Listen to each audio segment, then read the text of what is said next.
Hello friends, आजच्या व्हिडिओमध्ये class 8 maths या विषयाची सेकंड सेमिस्टर 2022-23 म्हणजेच मागील वर्षीची एक सराव प्रश्नपत्रिका पाहू. ही सराव प्रश्नपत्रिका रयत शिक्षण संस्थेची 2022-23 या वर्षाची सरावासाठी आपण ही प्रश्नपत्रिका सोडून घेऊ आणि यामध्ये विचारलेले प्रश्न आणि त्यांची उत्तर पाहू. सुरुवात करूया पहिल्या प्रश्नापासून. Question number 1A is choose the correct alternative and rewrite the sentence. First is 2A plus 3A that is equal to 5A. त्यामुळे इथं option number A is the correct alternative. Second is if the mean of 10 observations is 12 what is their sum. Sum जर आपल्याला काढायचं असेल तर जितक्या observations आहेत त्याला त्यांच्या मीन न मल्टिप्लाय करायचं. So 12 into 10 120. So the some is 120 which is given at option A. Third question is x plus 4 is equal to 9, then what is x? If x plus 4 is equal to 9, 4 जर आपण right hand साइडला घेतलं तर minus होतील. So 9 minus 4 that is equal to 5. त्यामुळे x ची value 5 येईल, जे ऑप्शन बी मध्ये दिले. So option B is the correct answer. 1 liter is equal to dot dot cubic centimeter. So it is 1000 cubic centimeter. Option C. And the fifth is if the diameter d of a circle is 14, then what would be the radius? Radius is always half the diameter. म्हणजे डायमीटरचे half radius असते. Diameter 14 दिली, so radius would be half of its. 2 ने जर भाग घालवला तर 7 चा भाग जाईल. So the radius is 7 centimetre which is given at option D. Next question, write the given sentences true or false. The first is given the formula for volume of a cylinder. So it is given to be 2 pi r h, which is not correct. So this statement is a false one, because the formula for volume of a cylinder is pi r square h. Second is the perpendicular drawn from the center of a circle to its chord bisect the chord. It is true. And the third is we can express the correspondence between the vertices of any two triangles in 6 different ways. That is also true. Question number 1C, match the pairs. A group मध्ये area of parallelogram आणि area of triangle दिला आणि बी group मध्ये हे expression दिलेत. आपल्याला दोन्ही groups match करायचे. So formula for area of parallelogram is base into height and area of triangle is 1/2 base into height. या पद्धतीने आपण हे मॅच करू शकतो.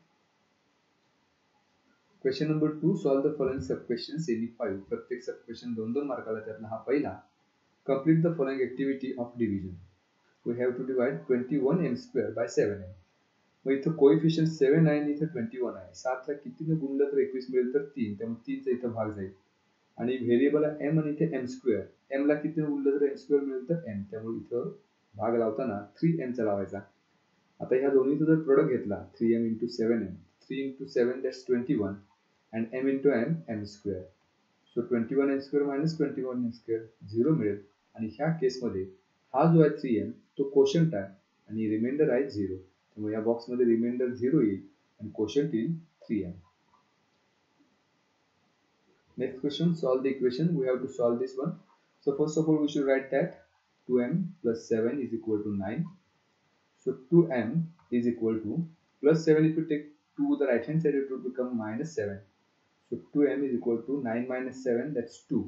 आपल्याला आता m ची व्हॅल्यू काढायची आहे, त्यामुळे 2 सुद्धा राईट हँड साइडला घेऊया. डिनॉमिनेटरला जाईल. सो 2/2 भाग घालू तर 1 चा भाग जाईल. So m is equal to 1/1 that's 1. So this is the value of m. Next question, state the test and correspondence of vertices by which triangle SMA and triangle OPT are congruent. हे दोन triangles दिलेत SMA, ज्याच्यामध्ये SM ची congruent side TP आपल्याला इथे दिलेली आहे. M चा कॉन्ग्रुएंट अँगल P आहे आणि S चा कॉन्ग्रुएंट अँगल O आहे. तर आपल्याला करस्पॉन्डन्स पण लिहायचं आणि त्यांच्यामध्ये कोणत्या टेस्टने ते दोन ट्रायंगल्स कॉन्ग्रुएंट आहेत तेही लिहायचं आहे. मग आता इथं दोन अँगल्स आहेत, त्याच्यामधली साइड आहे. So the test is angle side angle, that is ASA. आपल्याला इथे करस्पॉन्डन्स. मग आता करस्पॉन्डन्स लिहिताना अँगल S चा करस्पॉन्डिंग अँगल O आहे, त्यामुळे इथं ट्रायंगल S पहिल्या ट्रायंगल मधला हा पहिला व्हर्टेक्स घेतला, तर दुसऱ्या ट्रायंगल मधला त्याचा करस्पॉन्डिंग व्हर्टेक्स O आहे. त्याच्यानंतर M चा करस्पॉन्डिंग अँगल P आहे, त्यामुळे इथं जर M हा दुसरा व्हर्टेक्स घेतला तर या बाजूला दुसरा व्हर्टेक्स त्याचा करस्पॉन्डिंग व्हर्टेक्स P घ्यायला पाहिजे. आणि आता राहिली एकच पेअर ए आणि टी ची, त्यामुळे इथं ए असेल तर त्याचा करस्पॉन्डिंग व्हर्टेक्स असणार आहे टी. तर हे दोन ट्रायंगल्स याच करस्पॉन्डन्स साठीच फक्त कॉन्ग्रुएंट असणार आहेत आणि त्याची आता जी टेस्ट आहे ती ब्रॅकेटमध्ये लिहूया ASA test. So by this test, these two triangles are congruent for this correspondence. SMA is congruent to triangle OPG. Next question, complete the following activity for finding compound interest on rupees 2000 at the rate of 5% per annum for 2 years. The solution आपल्याला दिले where P principal is given to be 2000, rate of interest is 5% per annum, n is equal to 2. So this is the formula for finding the amount. A is equal to P into bracket 1 plus R by 100 bracket raised to n. Where P is given to be 2000, तर या box मध्ये येईल 2000 into bracket 1 plus 5 by 100 bracket square as it is. मग 2000 आहे तसंच बाहेर घेतल्याने हा पूर्ण ब्रॅकेट सोडवून दिला आपल्याला आणि त्याच्यामध्ये आपल्याला असं दिले की 105 न्यूमरेटरला, तर डिनॉमिनेटरला किती? आता न्यूमरेटरला 105 आलं कसं तर cross multiplication, it is 100 into 1 म्हणजे 100 आणि या 1 चं डिनॉमिनेटर काय नाही म्हणजे 1, सो 5 into 1 5, सो 100 plus 5 105 आणि ह्या वेळेला ह्या ज्या डिनॉमिनेटर्स आहेत त्यांचा जर प्रोडक्ट घेतला तर 100 into 1 100, त्यामुळे या डिनॉमिनेटरला येईल 100. आता डायरेक्टली हे सगळं कॅल्क्युलेट करून ह्याचं जे काही उत्तर येईल ते या बॉक्समध्ये आपल्याला लिहायचं आहे. आता हे कॅल्क्युलेट करताना हे 2000 आहे तसेच लिहूया into 105 bracket 105 divided by 100 bracket square आहे, म्हणजे 105 डिवाइडेड बाय 100 ही संख्या दोन वेळा घेऊ आणि त्यांचा गुणाकार करूया. 105 डिवाइडेड बाय 100, मग इथे या दोन शून्याला हे दोन शून्य निघून जाईल, आणखी एक शून्य त्याला एक शून्य निघून जाईल, 2 न भाग आलो तर 5 चा भाग जाईल, 5 न पुन्हा एकदा 105 ला भाग जाईल, 5 1 5, 5 2 10 आणि 1 या दोन्हीचा गुणाकार. आता इथे संख्या दोन शिल्लक राहिल्या 21 into 105, त्या दोन्हीचा गुणाकार या बॉक्स मध्ये येईल. मग 21 गुणिले 5 105, त्याच्याबद्दल 5 लिहू, हातचे 10, 21 शून्य शून्य आणि 10 10, त्याचे शून्य, हातच्याला 1, 21 21 आणि 1 22, त्यामुळे याचं उत्तर येईल 2205. आता शेवटी compound interest is equal to amount minus principal हा फॉर्म्युला वापरायचा आहे, जिथं अमाऊंट आपण काढलेले आहे 2205, म्हणजे हे जे आपण कॅल्क्युलेशन केले ते बरोबर आहे, त्याच्यातून प्रिन्सिपल सबट्रॅक्ट करायचं. सो 2205 मायनस 2000 उत्तर येईल 205. So this is the compound interest. Next question, draw a circle with radius 3 cm. Show largest chord in a circle. आता इथे ही कन्स्ट्रक्शन आपल्याला करावं लागेल. त्यासाठी कंपास घ्या, त्याच्यामध्ये एक सेंटर घ्या कुठेही आणि कंपास मध्ये 3 इतकी रेडियस घेऊन 3 सेंटीमीटर एक सर्कल पूर्ण करा आणि याच्यामध्ये आपल्याला लॉंगेस्ट कॉर्ड दाखवायचे. So we know that diameter is the longest chord of any circle. कुठलाही सर्कल असेल तर त्याच्यामध्ये लॉंगेस्ट कॉर्ड म्हणजे डायमीटर असते. मग आता यामध्ये अशी एक कॉर्ड काढा जी सेंटर मधून जाईल, म्हणजे ती असेल त्याची डायमीटर, त्याला नाव द्या A. So this is how we can show the largest chord in a circle. तर पुढचा क्वेश्चन असा आहे, if base of a parallelogram is 18 centimetre and its height is 11, find its area. So here we have to use the formula for area of a parallelogram, कारण हा जो क्वाड्रिलॅटरलचा प्रकार दिला तो पॅलोग्राम दिलेला. So we have to use the formula for area of a parallelogram which is base into height. तर या फॉर्म्युलाने आपण कुठल्याही पॅलोग्रामची एरिया काढू शकतो. So base is given to be 18, इथे ठेवूया, into height is given to be 11. या दोन्हीचा गुणाकार करू, 11 ते 88, 8 हातच्याला 11 के 11 आणि 8 19, 198 centimetre square. So this is the area of this parallelogram. Next question, the number of science and mathematics projects submitted by Model High School, Nandapur in last 20 years at state level science exhibition is 2, 3, 4 या पद्धतीने हे हा data दिलाय. We have to prepare a frequency distribution table. आता ह्याच्यामध्ये frequency distribution table तयार करताना सर्वात शेवटी आपल्याला फ्रिक्वेन्सी घ्यायची आहे, पण इथे लिहायचे पहिल्यांदा ऑब्झर्वेशन्स. तर ही ऑब्झर्वेशनची जी रेंज आहे, म्हणजे हे जे प्रोजेक्ट सबमिट केले ते मिनिमम आहे 1 आणि मॅक्झिमम आहे 5. स्टेट लेवलला एक प्रोजेक्ट किती वेळा गेला, 2 प्रोजेक्ट किती वेळा गेला, हे सगळं आपल्याला नोंदवायचं आहे. मग ऑब्झर्वेशन्स घेताना इथं 1, 2, 3, 4, 5 पेक्षा जास्त काय नाही. त्यानंतर टॅली मार्क्स इथे करायचे. मग दुसरा आपला जो कॉलम असणार आहे तो असणार आहे टॅली मार्क्सचा आणि शेवटचा कॉलम असणार आहे फ्रिक्वेन्सीचा. म्हणजे टॅली मार्क्स मोजून आपण फ्रिक्वेन्सी काउंट करू. आता इथं एक एक ऑब्झर्वेशन घेऊया. पहिलं ऑब्झर्वेशन 2, त्याच्यावर तिरपी रेष मारू आणि 2 मधून एक टॅली मार्क करूया. त्याच्यानंतर 3 मध्ये एक टॅली मार्क, त्याच्यानंतर 4 टॅली मार्क, 1 मध्ये टॅली मार्क, पुन्हा 2 मध्ये एक टॅली मार्क, 3, पुन्हा 1, 5, 4, 2, 3, 1, 3, 5, 4, 3. तर इथे 3 मध्ये 4 झालेत. पाचवी रेख म्हणजे तिरपी. 2, अगेन 2, 3, लास्ट 2. आता हे मोजूया. एक प्रोजेक्ट सबमिट केलेले 3 टॅली मार्क्स आहेत, म्हणजे फ्रिक्वेन्सी झाली त्याची 3. 2 प्रोजेक्ट सबमिट केलेले 5 आणि 1 6. 3 सबमिट केलेले पुन्हा 6. 4 सबमिट केलेले 3 आणि 5 सबमिट केलेले 2. त्या सर्वांची बेरीज 20 आली पाहिजे, कारण एकूण 20 वर्षांचा हा डेटा दिला. 6 आणि 3 9 आणि 6 15 आणि 5 20. याचा अर्थ आपण जे फ्रिक्वेन्सी डिस्ट्रीब्युशन टेबल बनवलेला आहे ते बरोबर आहे.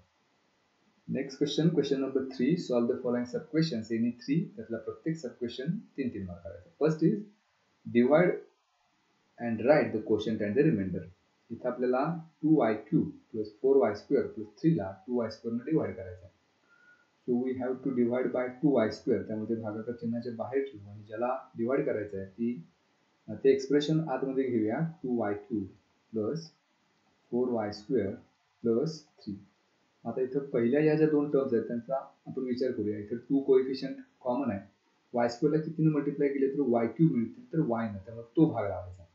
आता या y न 2y² ला मल्टिप्लाय करूया. So 2y² into y it is 2y³. म्हणजे वजाबाकी केली तर 0 येईल. पुढची टर्म उतरून घेऊया 4y². पुन्हा एकदा या दोन्हींची तुलना करायची. 2y² ला कितीने मल्टिप्लाय केलं तर 4y² मिळेल, कारण y² ची टर्म कॉमन आहे. फक्त इथं आपल्याला प्लस 2 घ्यावे लागतील.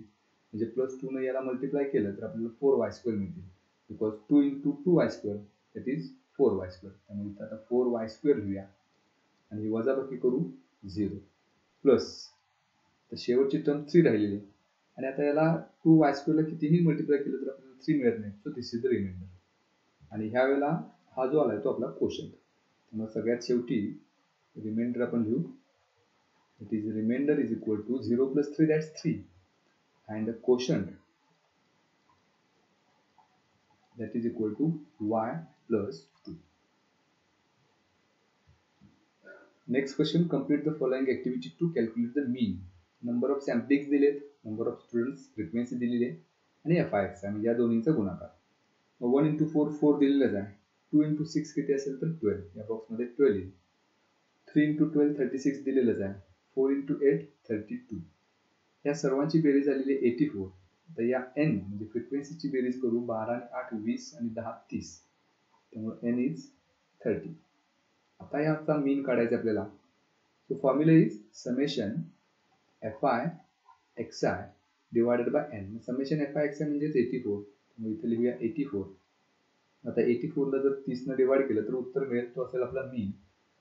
मग इथं 84 ला 30 ने जर भाग घालवला तर 30 दुने 7, 2 चा भाग जाईल, शिल्लक राहतील 24. आणि 24 ला काय तर 30 न भाग जात नाही, त्यामुळे डेसिमल घ्यायचा आणि त्याबद्दल एक 0. आणि 30 ला जर आता 8 न गुणलं तर 240 मिळतील, त्यामुळे तो 8 चा भाग जाईल, त्यामुळे उत्तर येईल 2.8. The mean is 2.8.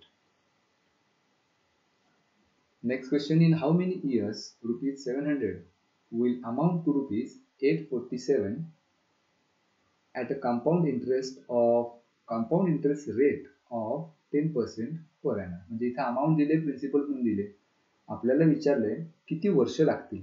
Now here we have to use the formula for amount, that is A is equal to P into bracket 1 plus R divided by 100 bracket raised to n. तर इथे A म्हणजे amount जी दिलेली आहे 847 ती या बाजूला ठेवूया.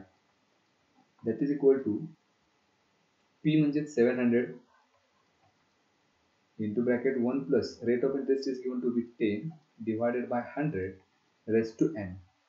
Now 847 that is equal to 700 into bracket इथं जर 1 आपण घेतलं तर काय होईल, तर की पहिल्यांदा सॉल्व्ह करूया ब्रॅकेट. 1 चा डिनॉमिनेटर काय नाही म्हणजे 1 आहे. 100 into 1 that's 100 plus 10 into 1 that's 10 divided by 100 into 1 100. Bracket is to 1 घेतलं तर काय होईल बघा, म्हणजे n ची व्हॅल्यू जर 1 घेतली तर हे सगळं सॉल्व्ह केल्यानंतर 847 मिळते का आपण बघू. 700 into bracket 100 plus 10 that is 110 divided by 100. इथे 2 झिरोला 2 झिरो निघून जातील. 110 गुणिले 7 770 मिळतील. पण आपल्याला 847 पाहिजे. याचा अर्थ एका वर्षामध्ये एवढी काय अमाऊंट होणार नाही. मग आता 2 घेऊन बघूया n ची व्हॅल्यू. मग काय होतं, now for n is equal to 2. त्या केसमध्ये 700 into ब्रॅकेट पुन्हा एकदा हे सॉल्व्ह केलं तर 110 डिवाइडेड बाय 100 मिळेल. आता n ची व्हॅल्यू आपल्याला 2 घ्यायची आहे. म्हणजेच मग असं होईल 700 into 110 divided by 100 into 110 divided by 100. 2 वेळा घ्यायचे कारण n ची व्हॅल्यू आता 2 घेतली आपण. या 2 झिरोजला इथं 2 झिरोज निघून जातील. या एका झिरोला आणखी एक झिरो, या एक झिरोला आणखी एक झिरो. जिथे शिल्लक राहील 7 into 11 into 11 121. 11चा स्क्वेअर 121 मिळेल. नंतर 7 1 7, 7 2 14, अच्छा 1, 7 1 7 आणि 1 8.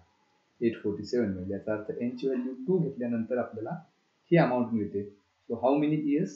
So after 2 years 700 will amount to rupees 847 at the rate of 10% per annum. N is equal to 2. This is the answer of this question. Next question, radius of a circle with center O is 25 centimeter. Find the distance of chord from the center if the length of the chord is 48 centimeter. ही chord 48 centimeter length याची दिलेली आहे. Radius आहे 25. आपल्याला हे distance OP विचारले because OP is perpendicular to CQ हे दिलेलं आहे. मग तिथून आपण सुरुवात करूया. जे दिले तिथं segment OP is given to be perpendicular to chord CQ or segment CQ. आपल्याकडे एक प्रॉपर्टी आहे, when there is a perpendicular drawn from center of a circle to a chord it bisects the chord. मग इथं CP आणि PQ हे दोन्ही congruent आहेत. याचा अर्थ CP is equal to PQ. हे दोन्ही सेगमेंट पूर्ण CQ च्या हाफ असणार आहे. That is 1/2 into CQ. आणि हे का? Because the perpendicular drawn from a center of a circle to a chord bisect the chord. आता आपल्याला याच्यामध्ये PQ ची लेंथ लागणार आहे, त्यामुळे PQ फक्त घेऊया. That is equal to 1/2 into CQ. CQ म्हणजेच ही कॉर्ड ज्याची लेंथ दिलेली आहे 48. त्यामुळे इथं CQ रिप्लेस करूया 48 ना. 2 न जर भाग घालवला तर 24 चा भाग जाईल. So 24 into 1 that's 24 is equal to PQ. So PQ is equal to 24 centimeter. So the length of segment PQ, this one is 24 centimeter. आपल्याला विचारलंय find the distance of chord from the center of the circle. म्हणजे OP काढायचा आहे. आता इथं OP is perpendicular to CQ. याचा अर्थ हा जो ट्रायंगल मिळतोय OPQ which is a right angle triangle. So in that right angle triangle we can use the theorem of Pythagoras by which we can write hypotenuse square, that is OQ square, that must be equal to OP square plus PQ square, and this is by Pythagoras theorem. OQ दिले आपल्याला radius 25 replace करूया. So 25 square is equal to OP ची length आपल्याला काढायची आहे which is the distance of chord from the center plus PQ square. PQ ची length आपण इथे काढलेली आहे 24. That square. 25 चा square 625 is equal to OP square plus 24 चा स्क्वेअर 576. जर 576 आपण लेफ्ट हँड साइडला घेतले तर -576 होतील. That is equal to OP square. 625 minus 576 that's 49 is equal to OP square. दोन्ही बाजूचं स्क्वेअर रूट घेतलं तर 49 चे square route 7 is equal to OP. So OP is equal to 7 centimeter.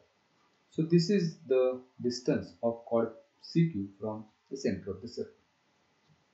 Next question, the ratio of weights of copper and zinc in brass is 13:7. Find the weight of zinc in brass utensil weighing 700 gram. Complete the activity to calculate the weight of zinc in a brass. So this is the solution given. त्याच्यामध्ये पहिलं वाक्य असं दिलं, let the weight of copper be 13x gram. मग झिंकचं weight किती असेल तर त्यांचं प्रपोर्शन 13:7 आहे, म्हणजे झिंकचं प्रपोर्शन असणार आहे 7 into x. So the common multiple is x here. आता या दोन्हीची जर बेरीज केली तर 13x + 7x, तर ते एकूण त्यांचं वेट मिळणार आहे जे दिलेलं आहे 700 gram. So that is equal to 700. मग 13x + 7x 20x मिळेल इज इक्वल टू 700. जर 20 आपण राईट हँड साईडला घेतली तर डिनॉमिनेटरला जातील आणि न्यूमरेटरला 700 ॲज इट इज.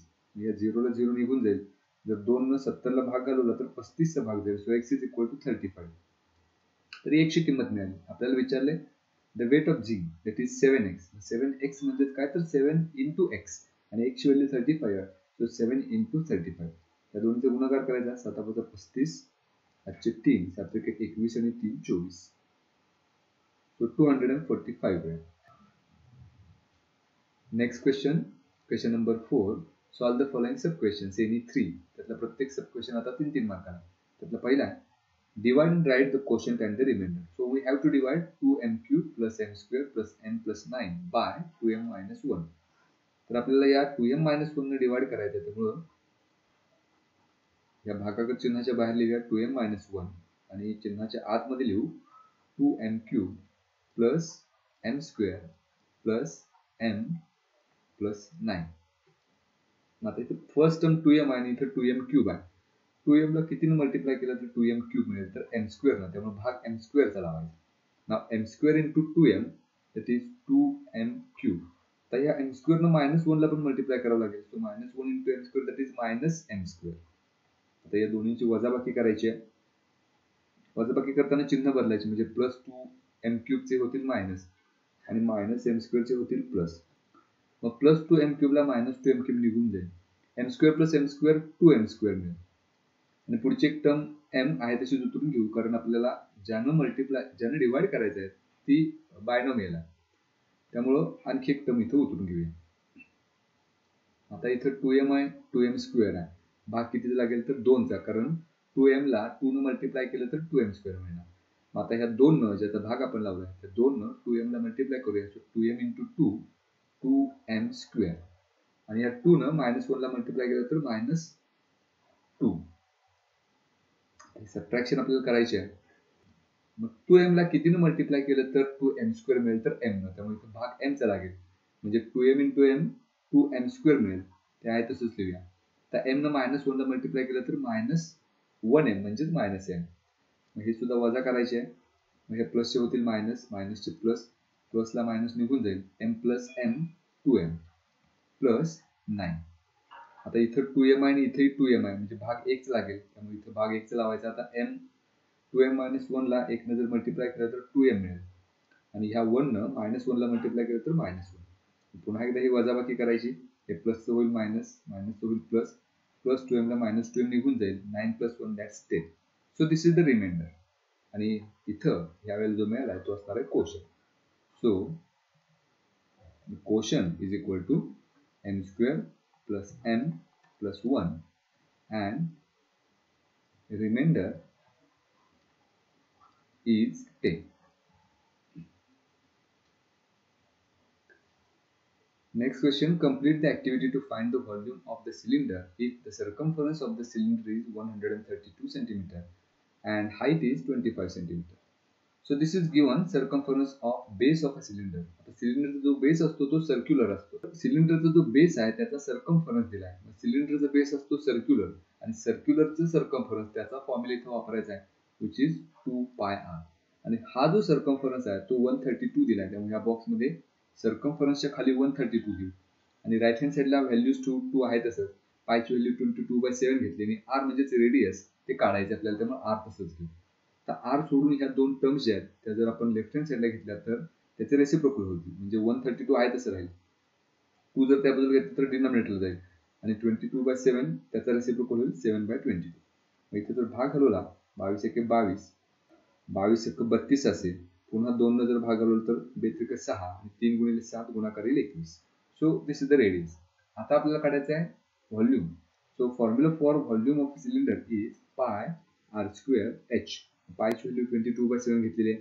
r² म्हणजेच रेडियसचा स्क्वेअर, रेडियस 21 आहे त्याचा स्क्वेअर म्हणजेच 21 × 21 into h. Height is given to be 25, त्यामुळे इथे लिहायचं 25. आता इथं 7 न जर भाग घालवला तर 7 × 21. हे 22 इथं आहे तसेच घेतलेत, 25 आहे तसे घेतलेत, 21 आहे तसे घेतलेत. या बॉक्समध्ये येईल 3. आता या सर्वांचा गुणाकार करायचा, तेवढं असेल आपलं उत्तर. So the volume is 34,650 cubic centimeter. Next question, draw any two congruent triangles. Write their congruent pairs of sides and angles. इथं दोन congruent triangles काढायचे. मग ह्या आपण अशा पद्धतीने दोन ट्रायंगल्स काढूया जे कॉन्ग्रुएंट असतील. मग जर दोन ट्रायंगल्स कॉन्ग्रुएंट असतील तर त्यांच्या करस्पॉन्डिंग साइड्स आणि करस्पॉन्डिंग अँगल्स दोन्ही कॉन्ग्रुएंट असणार. या ट्रायंगल्सला पहिल्यांदा आपण नाव देऊया. पहिला ट्रायंगल त्याला ABC नाव देऊ आणि दुसऱ्याला नाव देऊ PQ. आता याच्यामध्ये सगळ्यात अगोदर पेयर्स ऑफ कॉन्ग्रुएंट साइड्स लिहूया आपण.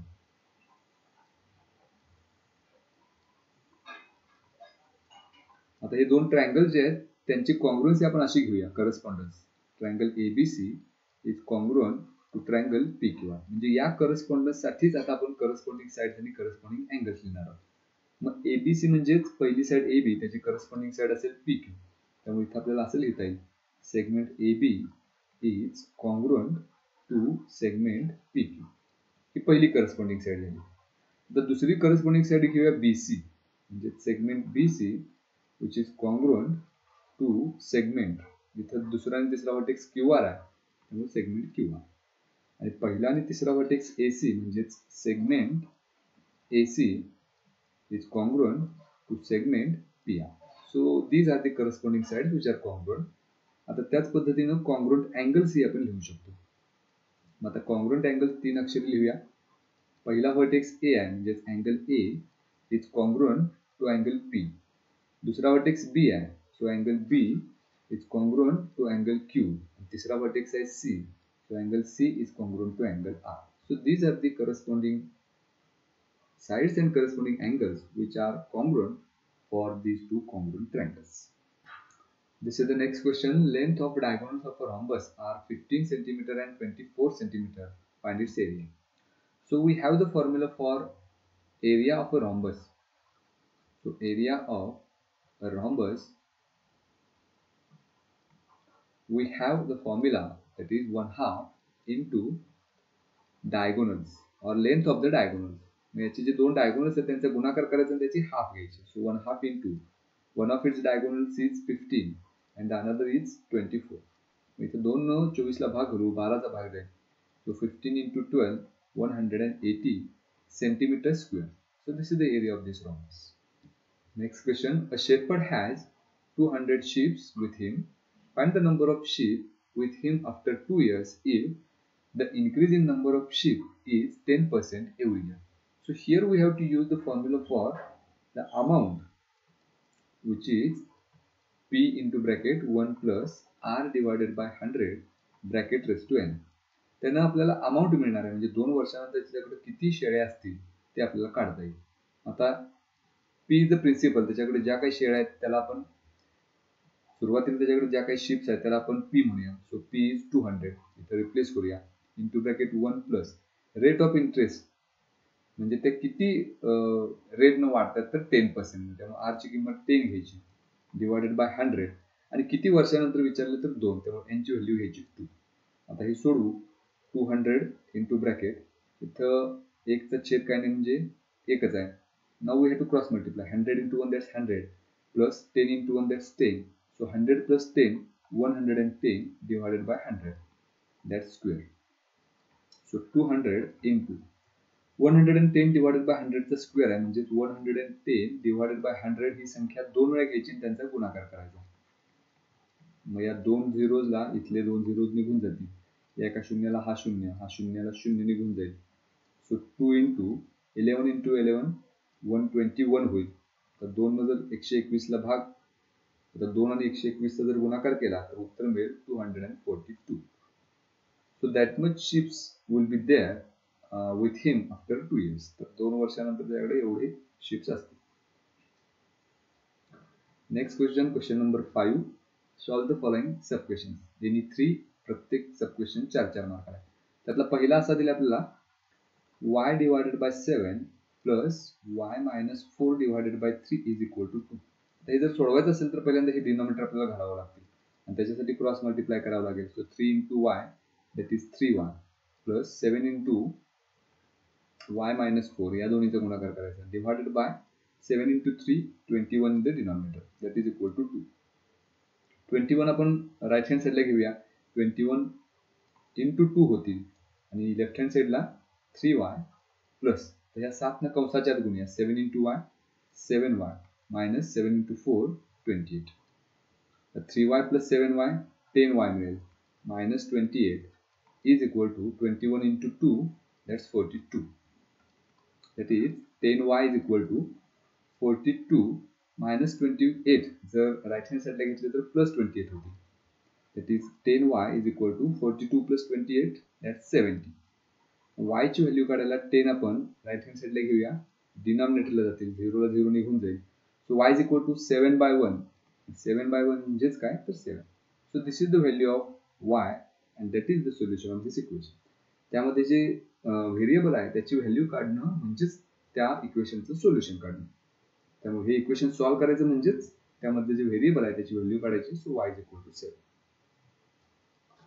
Next question, how many bricks of length 25 cm, breadth 15 cm and height 10 cm are required to build a wall of length 6 meter, height 2.5 meter and breadth 0.5 meter. एक भिंत बांधायची आहे ज्याच्या dimensions metre मध्ये दिल्या length breadth आणि height आणि अशा विटा दिल्यात ज्यांच्या डायमेन्शन्स सेंटीमीटर मध्ये दिले लेंथ ब्रेथ आणि हाईट. मग अशी भिंत बांधायला अशा किती विटा लागतील आपल्याला काढायचं. So to find the number of bricks आपल्याला इथं व्हॉल्यूम काढावं लागेल. So number of bricks needed that is equal to ही जी वॉल आहे त्याचा व्हॉल्यूम काढायचा that is volume of wall divided by volume of a brick.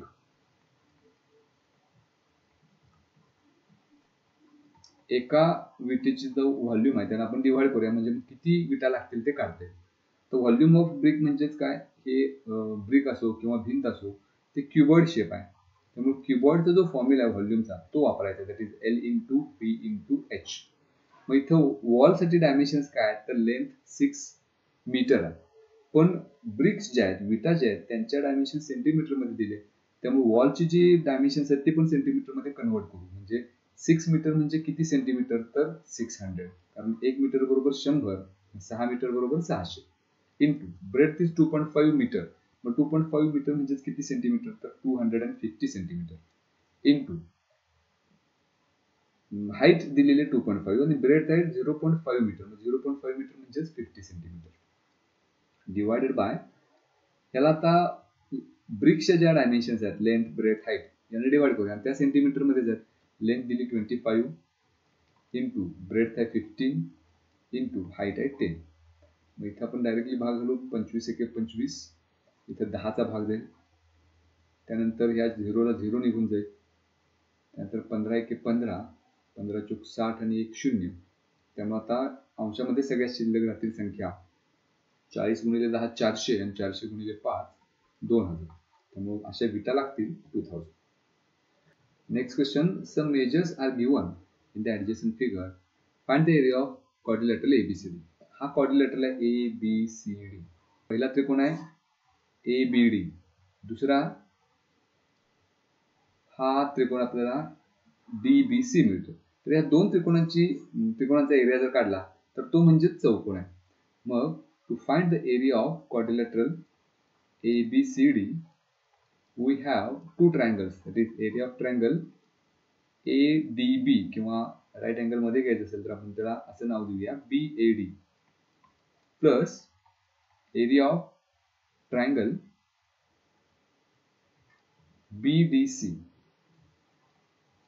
आता ट्रायंगलचा जो एरिया आहे त्याचा बेसिक फॉर्म्युला पण इथं वापरूया 1/2 इंटू ट्रायंगल BAD साठी जर AD आपण बेस घेतला तर त्यावर काढलेला हा परपेंडिक्युलर म्हणजे त्याची हाईट झाली. So we have AD into AB plus आणि दुसऱ्या ट्रायंगल साठी जर DC आपण बेस घेतला that is 1/2 into DC into तर त्यावर काढलेलं परपेंडिक्युलर म्हणजे BT ही झाली height.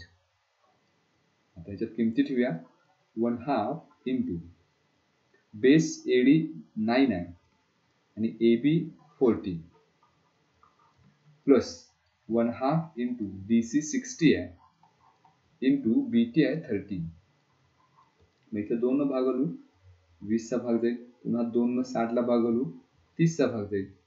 So 20 into 9 180 plus 30 into 13 39 0.